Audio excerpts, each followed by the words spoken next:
Mi papá ya no recuerda nada, dijo mi hija frente al juez, pero yo recordaba todo.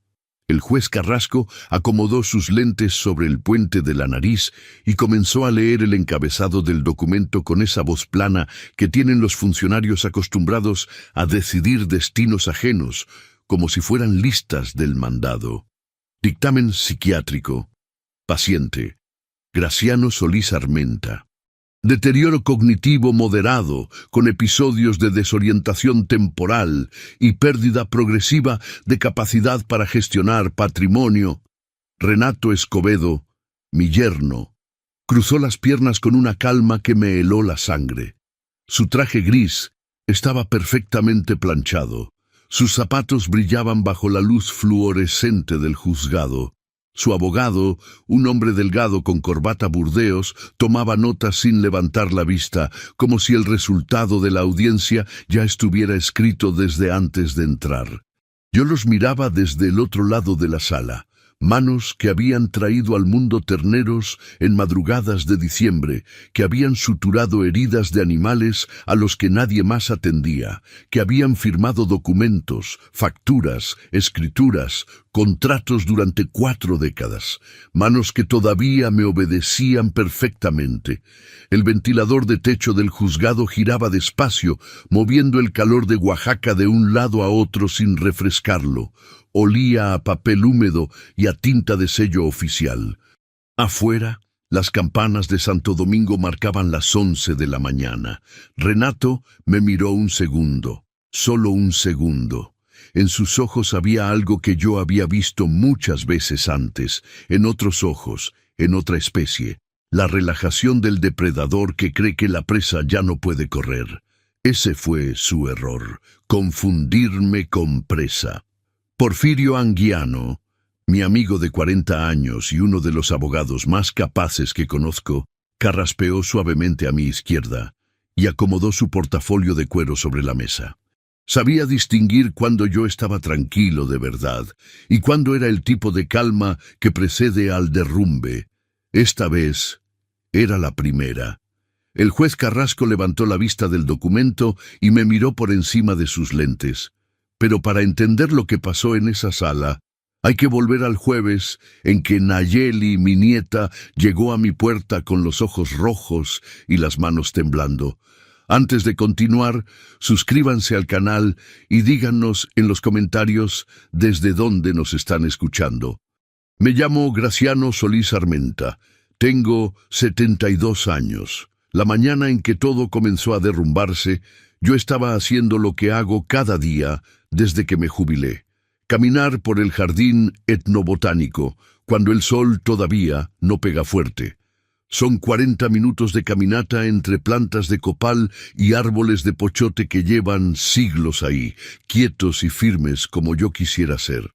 A esa hora el jardín está todavía tranquilo, con algunos turistas madrugadores y 2 o 3 señoras mayores que también buscan el silencio de las primeras horas. Me gusta ese silencio. Lo gané después de 38 años de consultas, de madrugadas en establos y ranchos ganaderos del estado, de animales que no podían decirte dónde les dolía y tú tenías que adivinarlo solo. Aprendí a leer el comportamiento de los animales antes de aprender a leer el de las personas. Con los animales me tomó meses, con las personas, décadas, pero al final aprendí igual. Mi esposa Esperanza murió hace 6 años de un infarto que no avisó. Dormía a mi lado y simplemente no amaneció. Los primeros meses no supe qué hacer con el silencio de la casa, con su ropa todavía colgada en el ropero, con el olor a jabón de lavanda que tardó semanas en desvanecerse de su almohada. Después aprendí a vivir solo, que no es lo mismo que vivir triste. La casa de 2 plantas en la colonia Reforma donde crecí y donde criamos a Dolores seguía siendo mi casa. Cada mosaico del piso, cada grieta en la pared de adobe, cada bugambilia del patio. Todo era mío y todo me conocía. Dolores, mi hija única, vivía a 20 minutos en coche con Renato y sus 3 hijos. Nayeli era la del medio. 17 años, la que heredó los ojos oscuros de Esperanza y su costumbre de llegar sin avisar.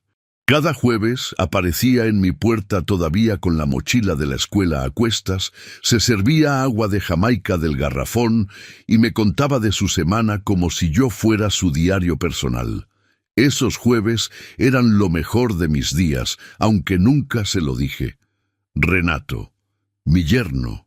Tardé años en entender a ese hombre, y cuando finalmente lo entendí, ya era demasiado tarde para varias cosas. Arquitecto de profesión, hábil con las palabras, de los que te explican algo complicado con una sonrisa y al terminar sientes que entendiste aunque no hayas entendido nada. Nunca me faltó el respeto de frente. Nunca levantó la voz ni dijo nada que yo pudiera señalar con el dedo, pero había algo en él, una forma de recorrer la casa con los ojos cuando creía que yo no lo observaba, de calcular en silencio, de hacer preguntas que parecían conversación, pero eran inventario. La primera visita rara fue en febrero, un martes sin fecha especial. Renato y Dolores llegaron al mediodía con una bolsa de pan de yema y 2 botellas de agua mineral. Nos sentamos en la sala y platicamos de cosas normales durante 20 minutos. Luego Renato mencionó, como de paso, que un conocido suyo había tenido problemas para vender una propiedad porque el dueño ya no estaba en condiciones de firmar documentos. Una situación muy complicada para la familia, dijo, revolviendo su café. Ojalá ese señor hubiera previsto esas cosas a tiempo. Miré a Dolores. Ella miraba su taza. No dije nada. En mi experiencia, cuando un animal te muestra los dientes sin gruñir, es cuando más hay que poner atención. 2 semanas después, regresaron con un médico. Lo presentaron como el doctor Ibáñez, médico psiquiatra según dijo él mismo, amigo de Renato. Me explicó que hacía revisiones preventivas a domicilio, que era algo rutinario para personas de mi edad, que no tenía ningún costo. Solo para que Dolores esté tranquila, suegro, dijo Renato. La palabra suegro en su boca siempre sonó a distancia calculada. El doctor Ibáñez me midió la presión, me hizo seguir su dedo con los ojos, me preguntó el día, el nombre del presidente, mi fecha de nacimiento. Luego sacó una hoja y me pidió que dibujara un reloj marcando las 3:15. Lo dibujé. Perfecto. Me pidió que recordara 3 palabras. Manzana, calle, azul. Las recordé las 3 20 minutos después, cuando volvió a preguntarme. Guardó sus papeles con movimientos lentos y me miró con una expresión neutral que no supe descifrar del todo.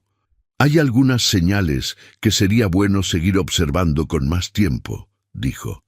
Nada que deba preocuparle por ahora, don Graciano, pero no está de más vigilarlo. Renato asintió despacio. Dolores también, los dos al mismo tiempo, como si hubieran ensayado el gesto. Esa noche, después de que se fueron, me quedé sentado en el sillón donde Esperanza bordaba los domingos. La casa estaba en silencio. Afuera los grillos hacían su trabajo y en alguna calle cercana un perro ladraba sin convicción. 38 años leyendo animales me habían enseñado algo que ningún libro de medicina veterinaria dice. Cuando una criatura te examina sin que tú lo hayas pedido, no lo hace para cuidarte. Lo hace para saber qué tan vulnerable eres. Esa noche no dormí bien. Y al día siguiente, sin decírselo a nadie, saqué mis papeles del cajón del escritorio y empecé a revisarlos uno por uno. Lo que encontré me heló la sangre. Lo que encontré fue una notificación judicial. Estaba metida entre 2 estados de cuenta bancarios. Una de esas hojas con membrete oficial que uno recibe por correo ordinario y archiva sin leer porque parecen rutinarias, de las que llegan junto con publicidad y avisos de servicios. La había guardado sin abrirla semanas atrás. Esa noche la abrí. Era una solicitud de restricción de capacidad jurídica ante el Juzgado Cuarto de lo Civil de Oaxaca. 2 hojas con membrete oficial, fecha de 3 semanas atrás, y en el espacio donde decía persona sujeta al proceso, mi nombre completo, mi dirección, mi número de credencial del INE. La solicitud la había presentado Dolores Solís de Escobedo, mi hija. Me quedé inmóvil en la silla del escritorio durante varios minutos. El reloj de pared marcaba las 8:15 de la mañana. Afuera, los pájaros hacían su escándalo habitual en las jacarandas del patio. Todo sonaba exactamente igual que cualquier otro día, y sin embargo algo en el mundo había cambiado de lugar sin hacer ruido. Leí el documento 3 veces. 4. La letra era clara, el lenguaje legal frío y preciso. Argumentaba que yo presentaba signos evidentes de deterioro cognitivo que me impedían administrar mi patrimonio de manera responsable, y solicitaba al juez nombrar a Renato Escobedo como administrador provisional de mis bienes hasta que un perito psiquiátrico emitiera dictamen definitivo. Administrador provisional de mis bienes. Esas palabras, tan limpias sobre el papel, significaban una sola cosa: que alguien quería quitarme el control de todo lo que yo había construido. Doblé los documentos con cuidado y los guardé en el bolsillo interior de mi chamarra. Luego me lavé la cara con agua fría en el baño de la planta baja. Me miré en el espejo un momento más de lo necesario y salí de la casa sin desayunar. Caminé 40 minutos hasta el centro histórico. No tomé taxi, no tomé camión. Necesitaba el movimiento, el aire de la mañana, el sonido de mis propios pasos sobre el empedrado para ordenar los pensamientos. Las calles de Oaxaca a esa hora huelen a pan recién horneado y a copal de los puestos que abren temprano para los turistas. En cualquier otra mañana ese olor me habría dado gusto. Ese día no registré nada. Llegué al edificio del registro público de la propiedad cuando abrían las ventanillas. Una mujer joven me atendió sin levantar la vista de su pantalla mientras yo pedía un folio de consulta sobre mis 2 propiedades. El procedimiento tardó 20 minutos. Me entregó 2 hojas impresas con el historial registral de cada inmueble. Los títulos seguían a mi nombre, sin anotaciones marginales, sin gravámenes recientes, sin modificaciones. Por ahora, salí del registro sintiendo algo parecido al alivio, aunque sabía que era temporal. Renato no había tocado todavía las escrituras porque no podía. Para eso necesitaba que un juez lo nombrara administrador provisional de mis bienes, y para eso necesitaba el dictamen psiquiátrico. Todo dependía del papel del doctor Ibáñez. Esa tarde, sentado en la cocina con un café que se enfrió sin que yo lo tocara, hice el único cálculo que importaba.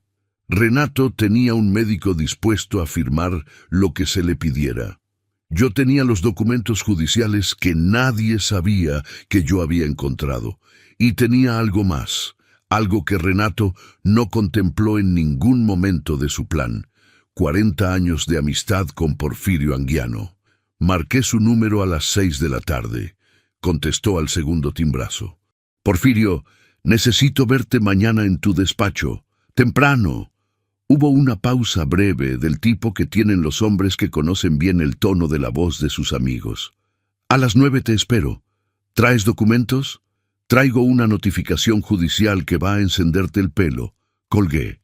Esa noche me temblaron las manos por primera vez en años cuando intenté servirme café. El frasco se me fue de los dedos y tuve que agarrarlo con las 2 manos, como alguien que ya no confía en su propio cuerpo. No era miedo exactamente. Era la primera vez que el peso de todo aquello me cayó encima de golpe y sin aviso. Me acosté a las 10.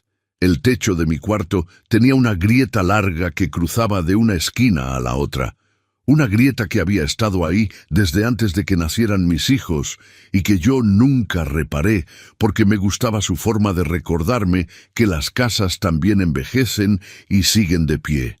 Me quedé mirándola hasta que el sueño me venció.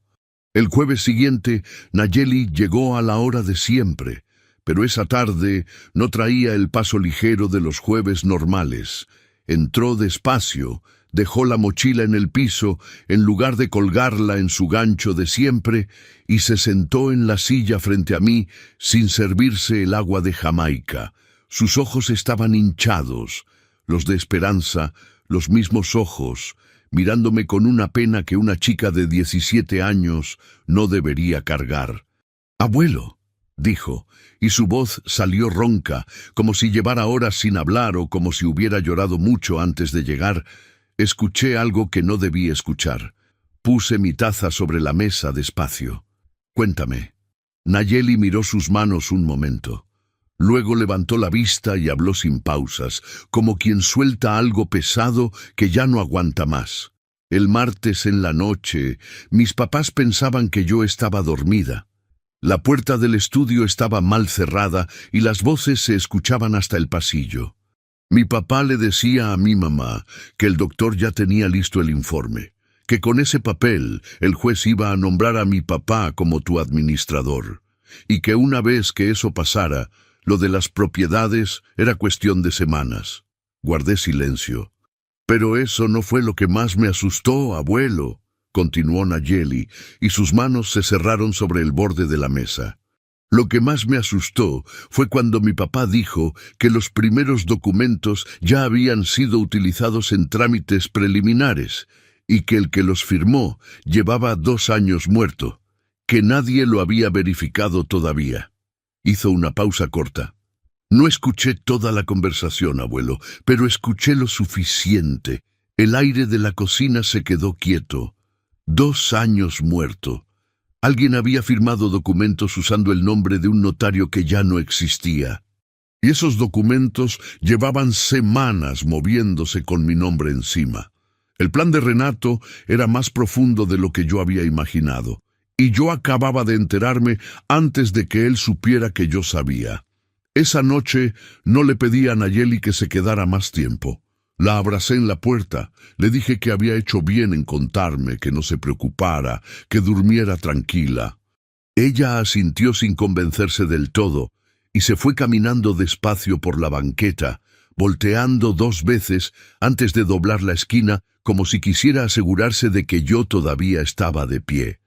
Estaba de pie, pero por dentro estaba haciendo lo que hacía cuando llegaba un animal en estado crítico al consultorio: cerrar las emociones, abrir el diagnóstico, un notario muerto, documentos con su nombre, un proceso diseñado para quitarme el control de mis bienes, presentado por mi propia hija, un médico con informe listo.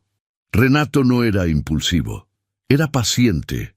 Había construido esto durante meses, probablemente desde aquella tarde en que encontró el avalúo catastral en algún cajón y vio los números.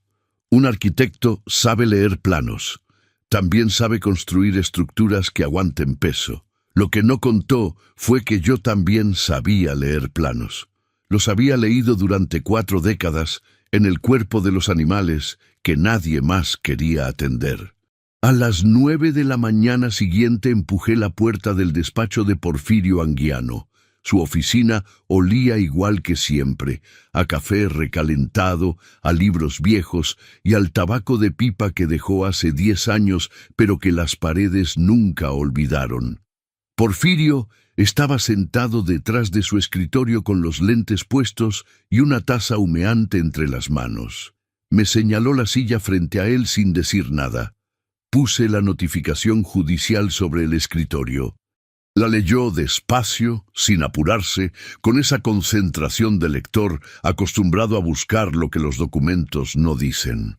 Cuando terminó, la dejó sobre el escritorio, se quitó los lentes y se frotó los ojos. ¿Cuándo encontraste esto? Anteanoche.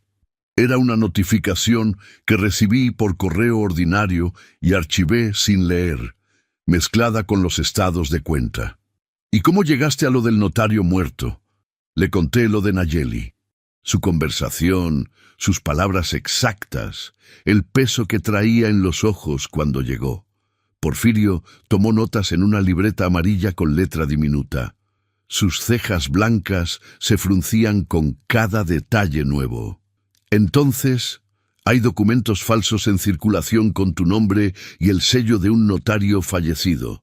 Hizo una pausa. ¿Cuánto vale tu patrimonio completo, Graciano? Hicimos números juntos sobre el escritorio. La casa en Colonia Reforma donde crecí y donde morirán mis recuerdos. 3.200.000 pesos según el último avalúo catastral. El departamento en Colonia Volcanes que rentaba desde hacía 20 años a una familia de maestros. 1.800.000 pesos. Los ahorros en 2 cuentas bancarias que acumulé durante 4 décadas de consultas veterinarias, trabajando también con ranchos ganaderos de la región. 850.000 pesos. Total, 5.850.000 pesos mexicanos.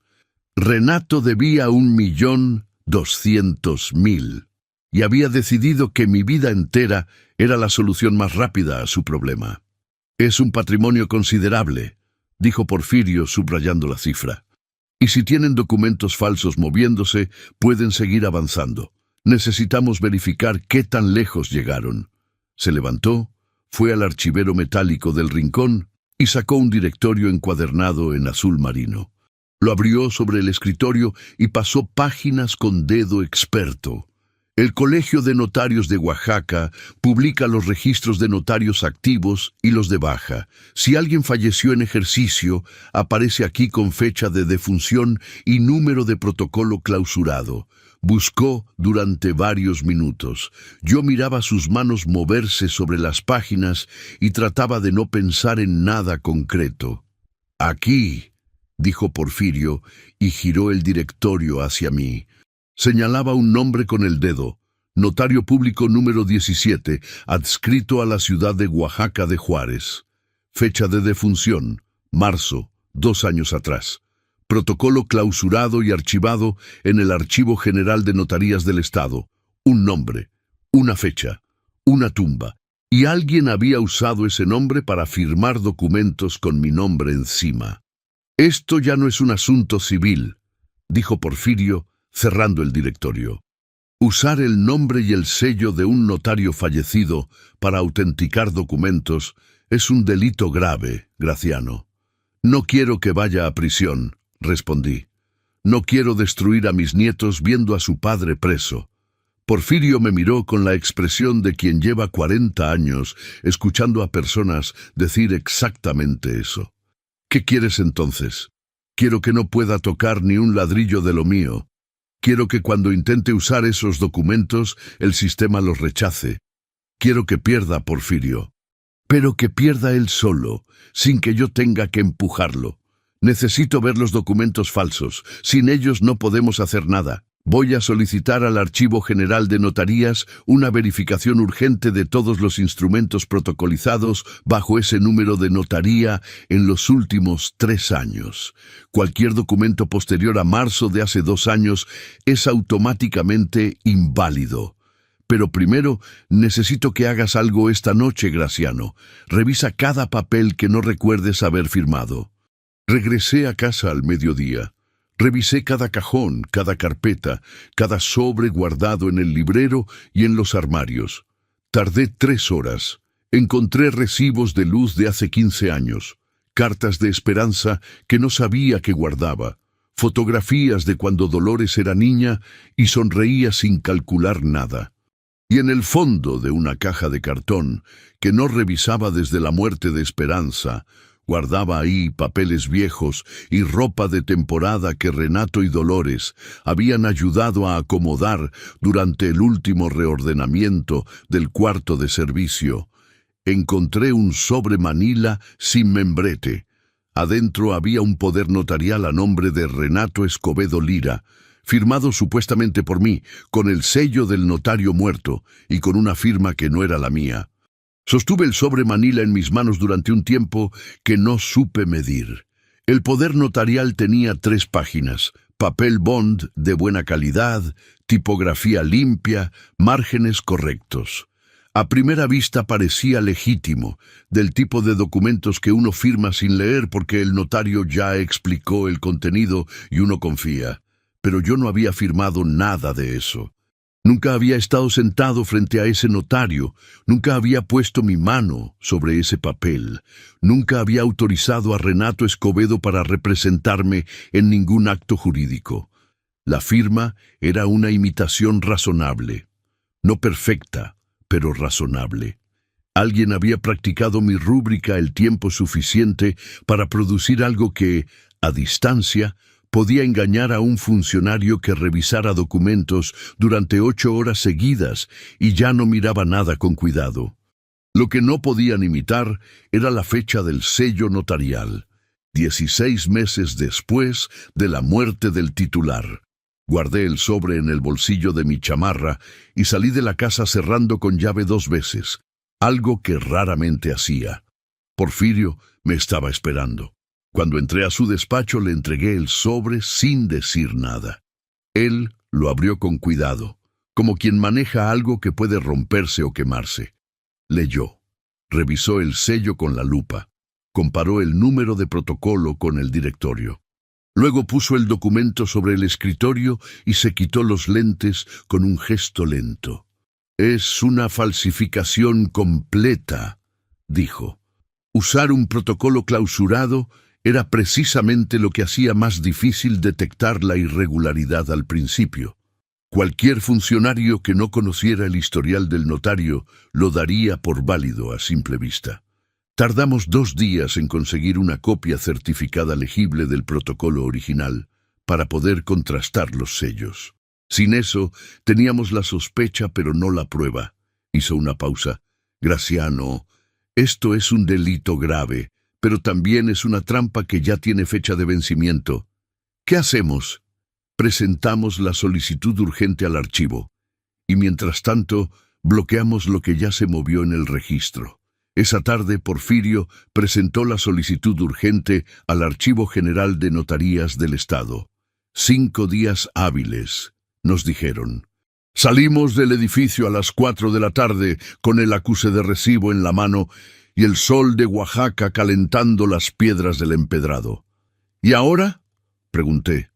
Ahora esperamos.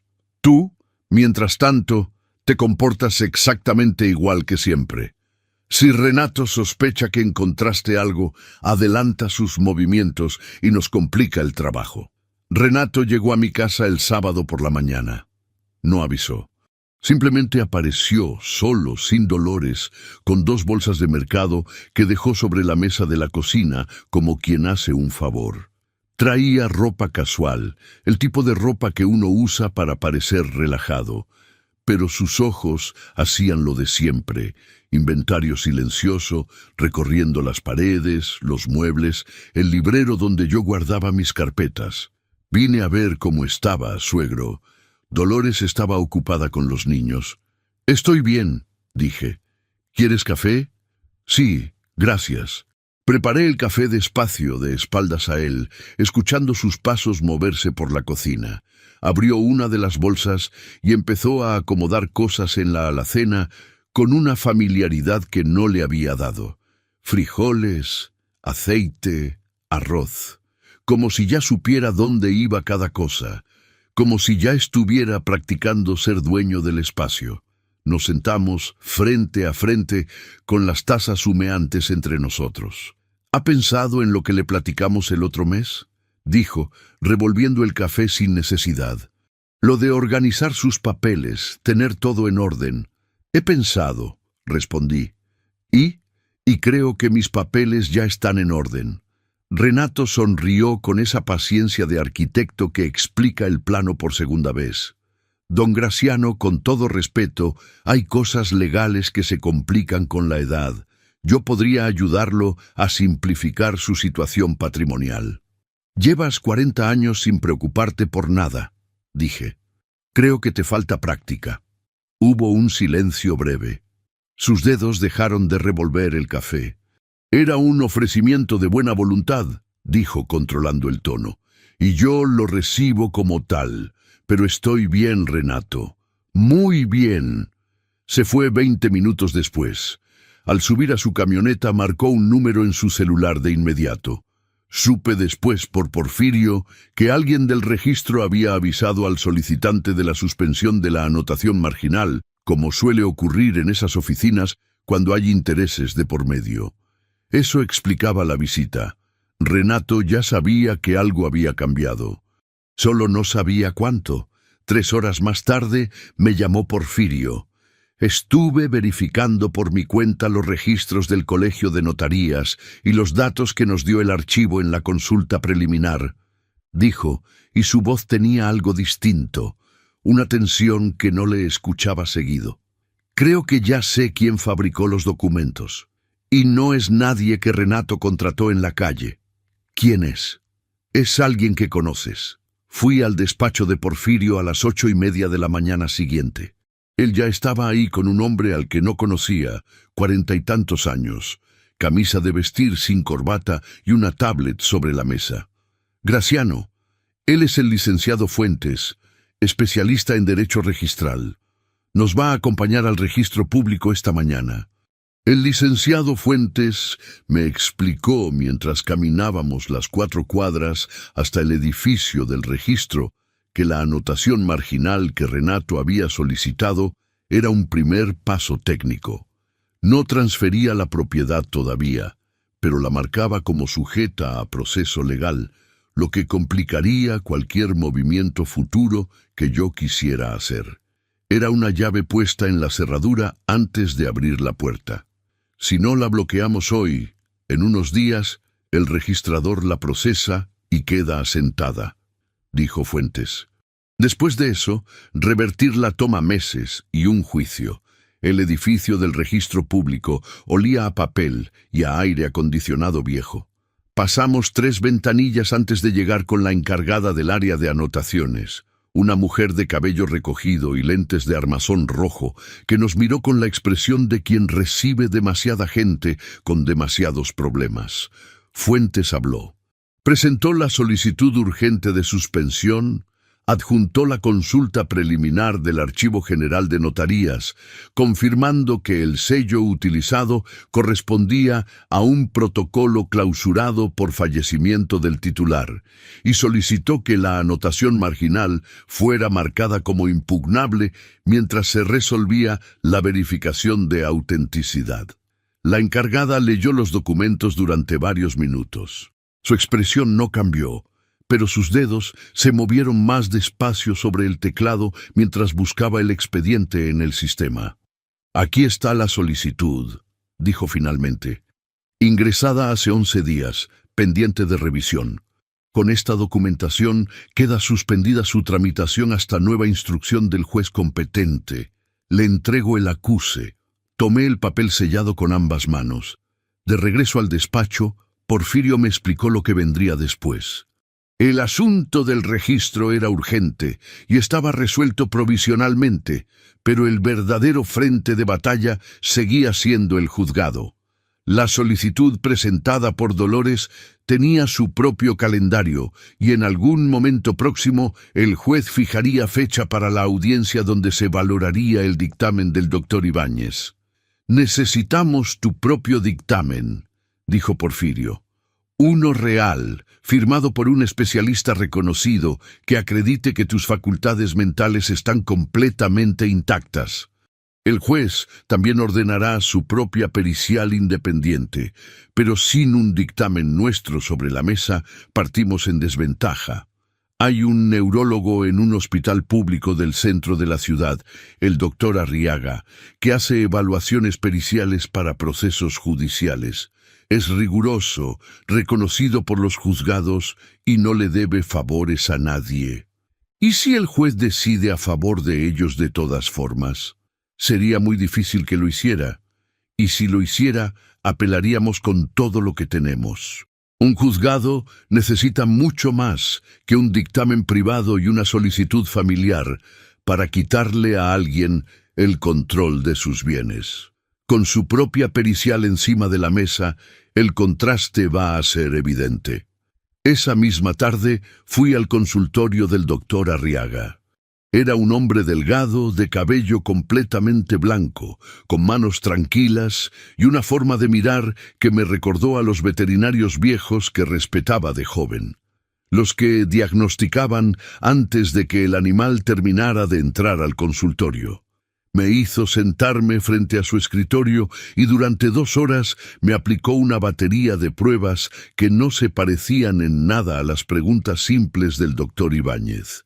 Memoria inmediata y diferida, atención sostenida, funciones ejecutivas, lenguaje, orientación, razonamiento abstracto. Copié figuras geométricas complejas, recordé secuencias largas, resolví problemas de lógica, narré eventos en orden cronológico.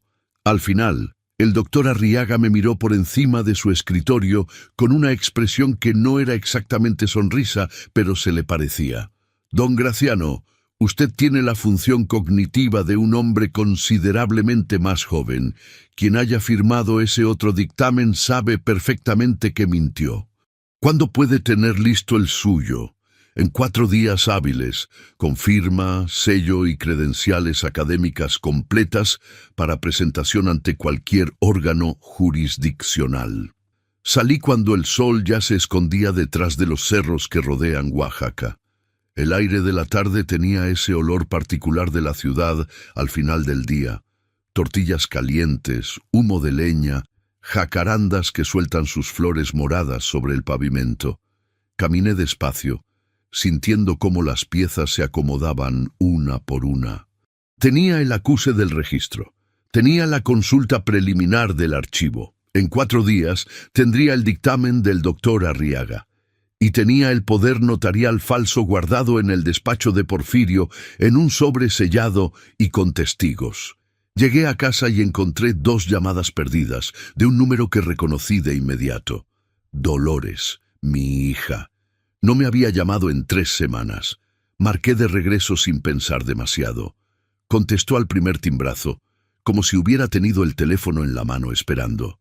«Papá», dijo, y su voz tenía algo que no le escuchaba desde que era niña y había roto algo en la casa y no sabía cómo decirlo. «Necesito verte. Sin Renato. Esta noche, si puedes». «¿Qué pasó?» Hubo una pausa larga. Al fondo escuché el sonido de una puerta cerrándose, como si se estuviera alejando de alguien antes de hablar. «Papá, creo que cometí un error muy grande, y creo que ya no sé cómo pararlo». Dolores llegó a las 9 de la noche. Vino en taxi, no en la camioneta familiar, detalle que noté desde la ventana antes de abrirle el portón. Traía un suéter azul marino que la hacía verse más pequeña de lo que era, y el cabello recogido sin cuidado, como quien sale de casa sin mirarse al espejo. La última vez que la vi así de descompuesta tenía 12 años y había perdido el dinero de la cooperación escolar jugando a las canicas. Pasó sin saludar. Se sentó en la silla de la cocina donde siempre se sentaba de niña y puso las manos sobre la mesa con la palma hacia arriba, ese gesto involuntario que hacen las personas cuando no saben qué hacer con su cuerpo. Calenté agua para té sin preguntarle qué quería. Puse 2 tazas, saqué el azúcar, me senté frente a ella y esperé. «No sabía todo», dijo finalmente. «Quiero que lo sepas. No sabía todo lo que Renato estaba haciendo. Cuéntame lo que sí sabías». Me miró un momento. Luego bajó la vista. «Me dijo que eras muy mayor para seguir manejando solo tanto patrimonio, que era normal proteger a los papás cuando llegan a cierta edad, que era un trámite de rutina, que muchas familias lo hacían. Me presentó los papeles de la solicitud y me dijo que era solo para que él pudiera ayudarte con los bancos y las escrituras si tú algún día no podías». Yo firmé creyendo eso, y porque Renato llevaba meses diciéndome que usted olvidaba cosas pequeñas, que había dejado la estufa encendida, que no recordaba fechas. Yo le creí, quería creerle. ¿Y el médico? Dolores apretó la taza con las 2 manos. «El doctor Ibáñez es conocido de un socio de Renato. Renato me dijo que era una evaluación preventiva, que todos los especialistas la recomiendan. Yo no sabía que iba a usarla para... Se le quebró la voz. No sabía que iba a presentarla ante un juez como prueba de que tú no estás bien. La veterinaria me enseñó algo sobre el dolor genuino. Tiene una textura distinta a la culpa calculada. Lo que veía en Dolores era dolor genuino mezclado con vergüenza, que es la combinación más difícil de cargar porque no te deja ni enojarte ni perdonarte. ¿Qué fue lo que te hizo llamarme hoy? Dolores soltó la taza y se frotó los ojos con el dorso de la mano. Esta tarde Renato llegó diferente, nervioso, encerrado en el estudio haciendo llamadas que cortaba cuando yo me acercaba. Luego, a la hora de la cena, me dijo que la audiencia en el juzgado estaba programada para el jueves de la próxima semana, que para entonces el juez ya iba a tener todo lo necesario, que en 3 semanas podía estar todo resuelto. El jueves de la próxima semana. 8 días. Papá, hay algo más. Miró hacia la ventana como si alguien pudiera escucharla desde afuera.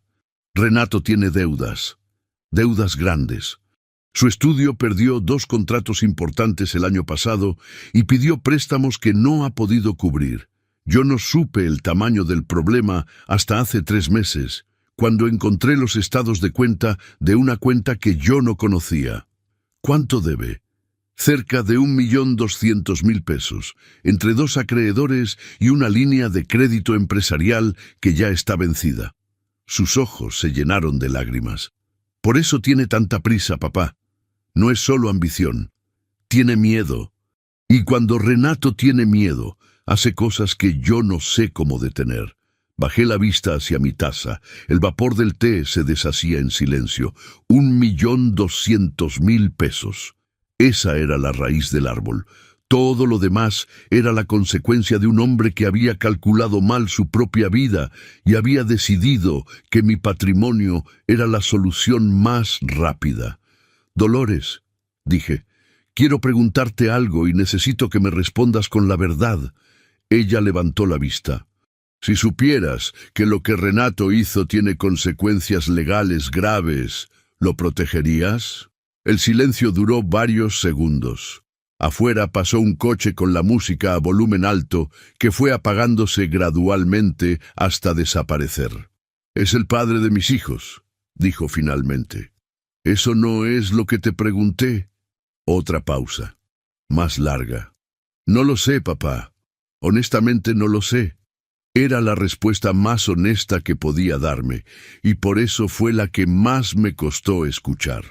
Me confirmó que Dolores no podía ser parte de mi plan, no por mala voluntad, sino porque entre ella y Renato había 16 años de historia que yo no podía pedirle que deshiciera en una noche de conversación en mi cocina. La acompañé al portón a las 10:30. Antes de salir, se detuvo y me abrazó con esa forma de abrazar que tienen los hijos cuando piden perdón sin encontrar las palabras. «Papá, ten cuidado. Siempre». La vi subir a un taxi y alejarse por la calle empedrada. Las luces de la ciudad de Oaxaca brillaban sobre los cerros oscuros del horizonte. Entré a la casa, cerré con llave y marqué el número de Porfirio. «La audiencia es el jueves de la próxima semana», dije cuando contestó. «Lo sé. Me acaba de llegar la notificación oficial». Una pausa. «Graciano, hay algo más». La respuesta formal del archivo llegó esta tarde, antes de lo que esperábamos. «Hay más información de la que te adelanté. Necesito que vengas mañana temprano». «¿Qué encontraron?» «Todo». «Mañana te explico, pero Graciano, es peor de lo que pensábamos. Lo llamé antes de las 6 de la mañana». Contestó al segundo timbrazo. «Voy para allá», fue lo único que dije. «Te espero», fue lo único que respondió. Fui al despacho de Porfirio a las 7 de la mañana. Llegué cuando él todavía no había abierto con llave, pero ya lo vi doblar la esquina con su portafolio bajo el brazo y una bolsa de pan de la panadería de la esquina. Me miró sin sorprenderse de encontrarme ahí. Adentro, mientras el café se calentaba, Porfirio abrió su laptop y me mostró el correo del Archivo General de Notarías. Adjunto venía un reporte de 4 páginas. Conseguir esta respuesta urgente tomó varias llamadas y algunos favores personales. Dijo antes de comenzar a leer. No fue automático, pero valió la pena. Lo leyó en voz alta despacio, señalando los párrafos relevantes con el dedo. El archivo había cruzado los números de protocolo de los documentos falsos con sus registros internos. Para reproducir los sellos con esa precisión, alguien necesitaba acceso al sello original o a una copia técnica de muy alta calidad. Ese tipo de acceso solo había tenido una persona fuera de las autoridades del archivo.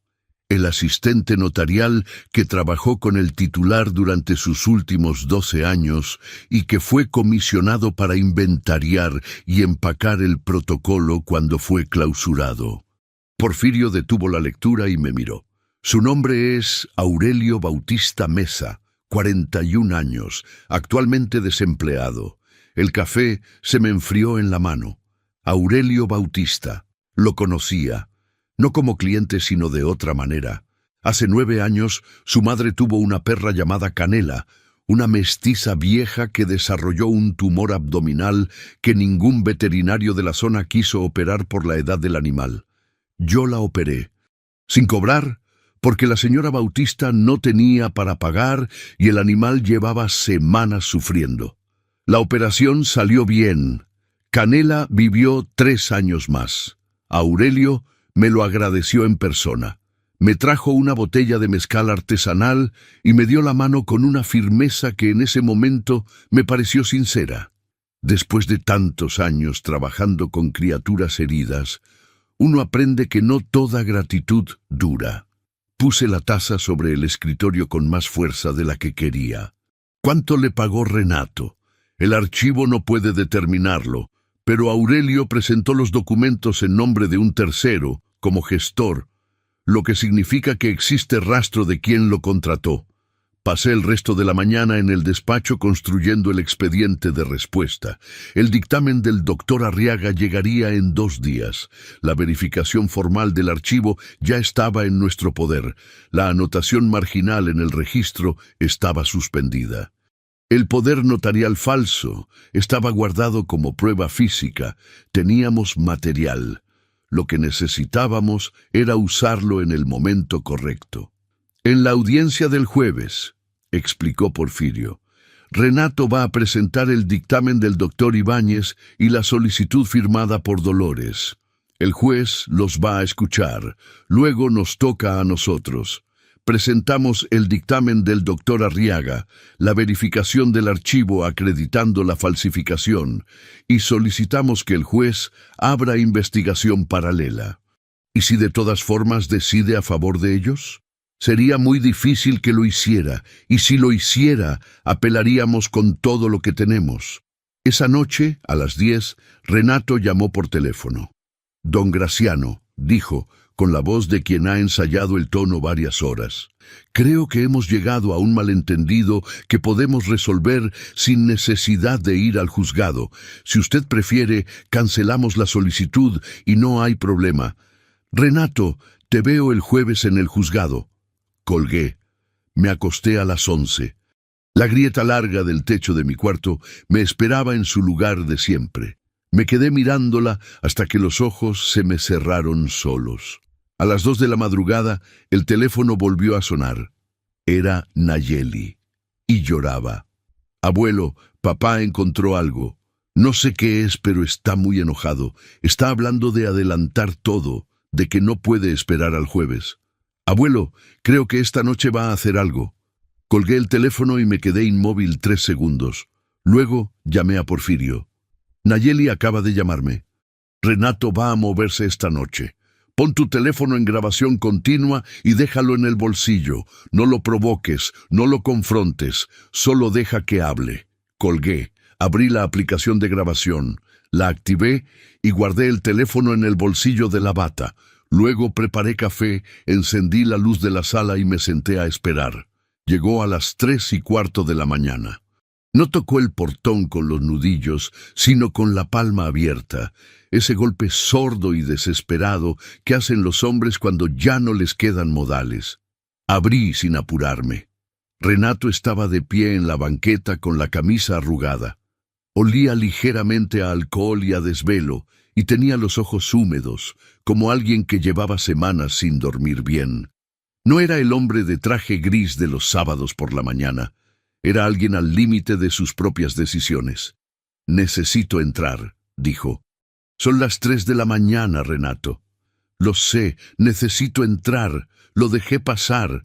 Se sentó en la silla de la cocina y puso las manos sobre la mesa, los dedos entrelazados, los nudillos blancos de presión. Le temblaba ligeramente la pierna debajo de la mesa. Lo noté y me guardé esa observación. «Sé que fuiste al registro», dijo. «Sé que bloqueaste la anotación. Sé que tienes papeles que no deberías tener. Y sé que mañana vas a llevar todo eso al juzgado». No respondí enseguida. «Don Graciano, necesito que entienda algo.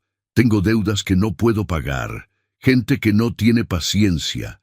Pensé que podía resolver todo antes de que usted siquiera lo notara. Después tendría tiempo para arreglarlo con usted, explicarle todo».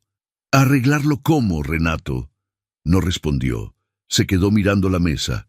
«Acabas de decirme que planeabas usar lo mío sin pedírmelo».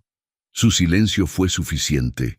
«Si mañana presentas todo en ese juzgado», dijo finalmente con la voz baja y tensa, «me llevo a Dolores. Ella también firmó la solicitud. También tiene responsabilidad en esto». «Dolores es mi hija», respondí. «Eso es mi problema, no el tuyo».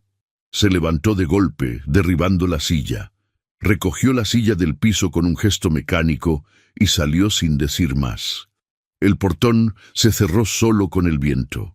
Me quedé de pie en la cocina escuchando cómo el motor de su camioneta se alejaba calle abajo. Saqué el teléfono del bolsillo. 38 minutos de grabación. El juzgado olía a papel húmedo y a tinta de sello oficial cuando entramos a las 10:45 del jueves. Renato ya estaba sentado con su abogado al lado izquierdo de la sala. Traje gris, zapatos brillantes, la postura de siempre. Solo sus manos, cruzadas con demasiada fuerza sobre el escritorio, delataban lo que la noche anterior le había costado. Porfirio y yo nos sentamos al lado derecho. Él acomodó su portafolio sobre la mesa con la tranquilidad de alguien que sabe exactamente lo que hay adentro. El juez Carrasco entró, se acomodó los lentes y leyó el dictamen del doctor Ibáñez en voz alta. Las mismas palabras del principio: deterioro cognitivo, desorientación temporal, incapacidad para gestionar patrimonio. Las escuché de nuevo sin moverme, sin cambiar la expresión, dejando que resonaran en las paredes de la sala como lo que eran: mentiras vestidas con lenguaje clínico. Cuando el juez terminó, Renato me miró un segundo. En sus ojos seguía esa tranquilidad arrogante de quien cree que todavía controla la situación. Ese fue su error. Porfirio se puso de pie. Presentó primero el dictamen del doctor Arriaga. 12 páginas, con firma, sello y credenciales académicas completas, acreditando que mis funciones cognitivas eran las de un hombre considerablemente más joven. El abogado de Renato objetó. El juez lo registró y continuó. Porfirio presentó después la respuesta formal del Archivo General de Notarías, con el nombre del titular fallecido, la fecha de clausura del protocolo y la conclusión de que todos los documentos notariales presentados por el solicitante eran apócrifos, sin validez jurídica de ningún tipo. Renato descruzó las piernas. El abogado de Renato habló durante varios minutos. El juez Carrasco lo escuchó con la misma expresión con la que había escuchado todo lo demás. Entonces Porfirio reprodujo la grabación. La voz de Renato llenó la sala con una claridad que no dejaba margen a interpretaciones.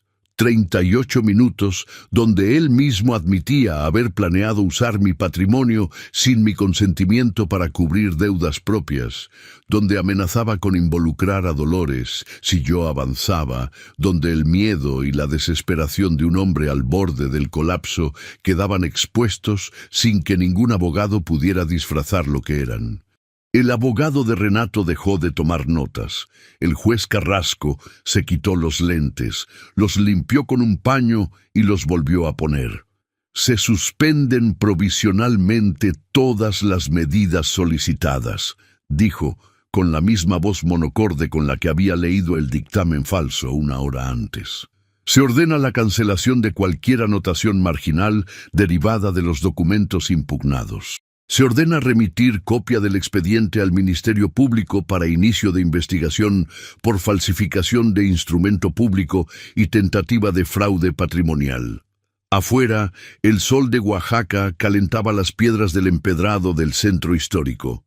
Porfirio me dio la mano en silencio, con esa firmeza de los apretones que no necesitan palabras. Luego, recogió su portafolio y se fue caminando despacio, como siempre, sin apurarse. Nayeli estaba sentada en una banca de la plaza, con la mochila sobre las rodillas y los ojos de esperanza mirándome desde lejos. Se levantó cuando me vio salir y corrió los últimos metros. La abracé sin decir nada. Dolores no había venido. Lo entendí. Tendría sus propias decisiones que tomar, sus propias cuentas que ajustar con lo que había hecho y con lo que no había impedido. Ese era su camino, no el mío. El proceso penal siguió su curso durante meses. Yo no estuve en esas audiencias. Porfirio me mantenía informado con llamadas breves, sin detalles innecesarios. Semanas después, el proceso para quitarme el control de mis bienes terminó desechado definitivamente. Esa tarde entendí que había recuperado mis propiedades y mi nombre, pero no a mi familia. Dolores y yo hablamos 2 veces en esos meses, conversaciones cortas, cuidadosas, llenas de palabras que ninguno de los dos terminaba. Nayeli seguía llegando los jueves. Ella era lo que quedaba intacto de todo aquello. Caminé de regreso a casa por las calles del centro histórico. Pasé frente a los puestos de tlayudas que abrían para el almuerzo, frente a los turistas que fotografiaban las fachadas coloniales, frente a mi propio reflejo en el vidrio de una tienda cerrada. Un hombre con chamarra vieja y pasos tranquilos habían querido convencerme de que mi mente se apagaba, que mis manos ya no sabían firmar lo que debían, que era tiempo de que otros decidieran por mí. Uno aprende ciertas cosas después de décadas observando animales heridos. Las criaturas más peligrosas no son las que atacan de frente, son las que esperan a que bajes la guardia. Abrí el portón de mi casa, regué las bugambilias del patio y preparé café de olla en la cocina donde todavía, si cerraba los ojos, podía escuchar a Esperanza moverse entre los trastes.